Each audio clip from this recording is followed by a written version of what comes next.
Vestine here, aka the Mindset Mom, and today we're talking about an aspect of the neurodivergent relationship where it's really about reciprocation and initiation. Well, what do I mean by that? Reciprocation is when somebody does something for you and you reciprocate back. And initiation is like initiative taking. You're not like being told what to do, but you are taking the initiative to do something. A lot of people, I hear from a lot of people who have struggles in this area with their Asperger's syndrome partner because there is a mechanism going on in the background that you may not be aware of. Now, you might be aware of this, and even if you are, what do we do about it? I hear from so many people saying, you know what, I do things for my Aspie and it's just not reciprocated. Or you might feel like you do things in certain areas for your Aspie and they reciprocate in some areas, but they're not really good about reciprocating in other areas. For instance, you might be the one to cook dinner and your Aspie is really great about cleaning up and it's just kind of, they worked it into their routine. However, like when it comes to buying gifts for holidays and birthdays, you always shower your Aspie with attention and gifts and special foods and things. But when your birthday rolls around or the holiday that is special to you rolls around, they just really don't put forth the same type of effort. And you start to ask yourself, what is going on here? The most times I hear about this affecting a relationship is when they're in the dating phase. And a lot of people say, you know what, when we were in the dating phase, my Aspie was pursuing me, you know, especially when it's the Asperger's syndrome person is a man. And I hear from the women all the time, he was great. I mean, he was so attentive and so sensitive and intelligent and would just share things with me.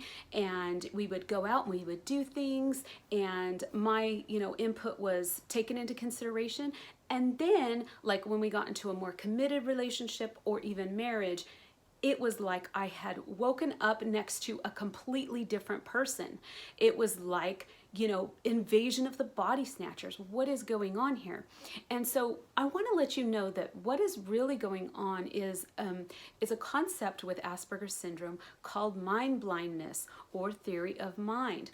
Now, this is why you have to be super explicit. I'm going to give you some tips that you can use in your relationship to see if your Asperger's syndrome partner is capable of reciprocating and initiative taking. But I'm going to save that for just a moment. Right now, I want to focus on letting you know why your Asperger's syndrome partner does this. Well, first of all, mind blindness is a real thing. There are mechanisms in our brains that allow us, and most neurotypicals will have this like almost on an intuitive level. They'll be able to look at the person's facial features and their expressions, even micro expressions, look at their gestures, and they'll be able to almost intuitively guess what that other person is thinking or feeling. And so we all do this I think it's just by design. However, the neurodivergent brain doesn't do this as quickly or as easily or as well. So what goes into a lot of that masking in the beginning during the dating phase is masking and learning scripts and learning mimicry and learning the things, and even through an experiential almost thing whereby they are kind of rewarded for those little steps. But the motivation and the ability to pick up on these things long-term over the long period of time, which is why when you're in a marriage or a long-term committed relationship, you just feel like, this person is completely different than the one that, I got into a committed relationship with. And so we can't expect the Asperger's syndrome person to look at us or to see a situation in context and assume that they will know what we want them to do. So for instance, like if you are like going through a surgery or an illness and when your Asperger's syndrome partner goes through something and you're just really there with the the nursing skills and almost anticipating what their needs will be or are, you can't always expect that in a relationship because The neurodivergent person is not going to automatically assess your needs or anticipate your needs. Mind blindness is one factor. Another one is executive function. So Asperger's syndrome people often, it's been termed as spoons. They have spoons, or they have the ability and the energy and the focus to handle a certain amount of tasks throughout the day, such as work, and a lot of attention and focus will go into work and just doing the necessary skills to be an adult, and therefore they run out of spoons. By the time it comes to interacting with their partner, oftentimes, not always, but oftentimes they will not be as plugged in or tuned in to what your needs are. They won't be cued into those social, visual, emotional cues in your micro expressions, and you will have to circumvent these and do some workarounds. Okay, now the initiative taking, that's just, it goes along with motivation, because sometimes the motivation is just not there due to not having enough spoons. They've masked all day, or they have used up all their energy just in their either their special interests or getting through just adult life, right? Paying the bills, maybe helping tend to the kids, and so they quickly run out of spoons. So we anticipate as neurotypicals. We anticipate, especially because we've been taught from, very young, through either seeing neurotypical marriages in our own homes or seeing them on TV and movies and things like this, hearing about it in songs. We just automatically assume that since we've been in a neurotypical world, that this is how relationships work. You need to take the initiative. You need to anticipate my needs. And that's not always the case, or it definitely doesn't come easy or automatically for a person on the autism spectrum. So what to do, right? Okay, well, there are times where your Aspie is going to need to self-isolate. Okay, that's just a reality. And even neurotypicals, sometimes, especially if you're not super extroverted and you get all of your energy from being around people and stuff like that, if you're a little bit more of an ambivert or an introvert, and there's a spectrum. I don't believe in this either or thing, but you can basically like run out of steam sometimes and just need to be off by yourself. Just think of that for your Asperger's syndrome partner only times like 10 or times 20, okay?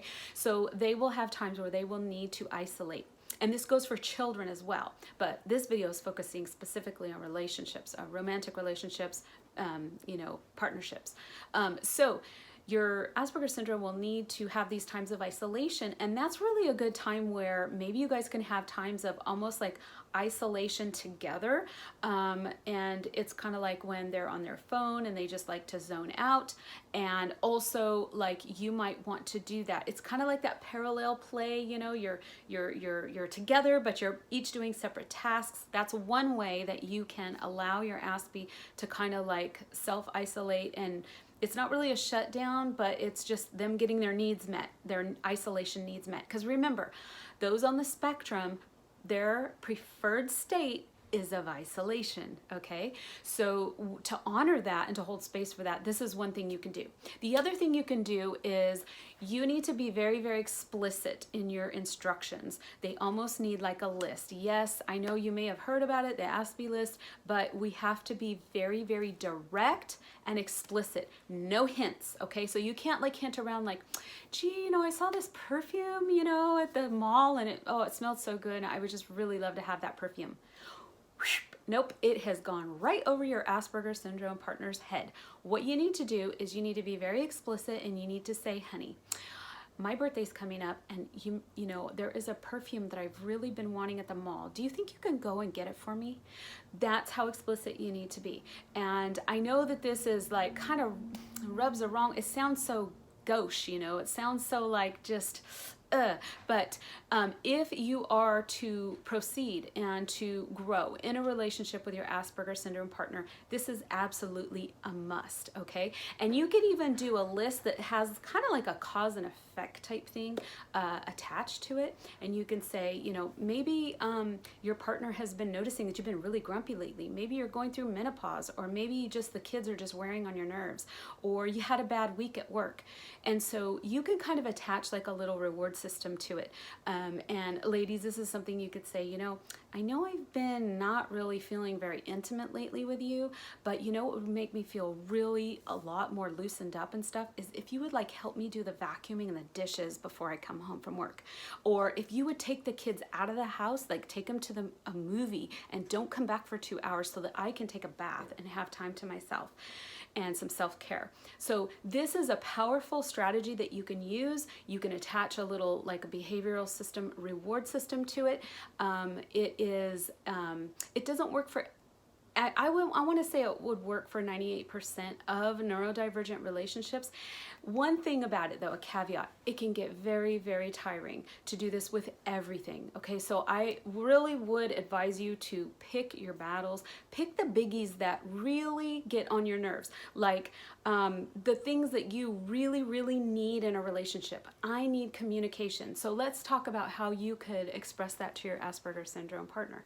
You can say something like, it is really important for me to feel connected to you when we come back together again, like after work or even, you know, waking up on Sunday mornings. This little ignoring each other and not communicating is not working for me. I'm not getting my needs met. But I know something that you could do that really would light me up inside, and that is to have a conversation with me first thing when you get home from work, or first thing when we have coffee Sunday morning. And you can even call it couch time. I've heard it called couch time. It's very powerful. This is and if you express it like that to your Asperger's partner, they will get it. They will understand it, and you will you'll get way more gas in your tank than if you were to hint around or just get resentful or, you know, say things that I've heard of people even in neurotypical relationships where this is a powerful strategy. It's powerful in neurotypical relationships. It's absolutely essential in Asperger's relationships. There is no way you're going to be able to get around being forthright with your needs and expressing them in a way that your Asperger's syndrome, where they don't have to guess, it's not hints, it's not using colloquial expressions, it is just bloop, there it is. And so, so let me know in the comments, have you tried this aspect with getting reciprocation with your Asperger's partner? How did it work? What did you say? Leave me a comment down below, and I'd love to hear all of your feedback. And if you want to take this advice and go try it, come right back to this video and let me know how it works. Did it work for you? What would you tweak? What would you change? And how do you plan on proceeding in the future? Did this help you in your discovery process of whether or not this is the relationship for you? Some people don't like to be able, you know, they want to have someone to be a little bit more intuitive to their needs. So let me know how this goes. And if this content resonates with you, if this has been helpful at all, be sure and like this video down below and subscribe to my channel if you would like to be notified for future videos. And I will see you guys next time. Don't forget, keep healing, even in your neurodivergent relationship, whether the outcome is to stay together or not, keep healing, and remember, live brilliantly. I'll see you guys next time. Bye now.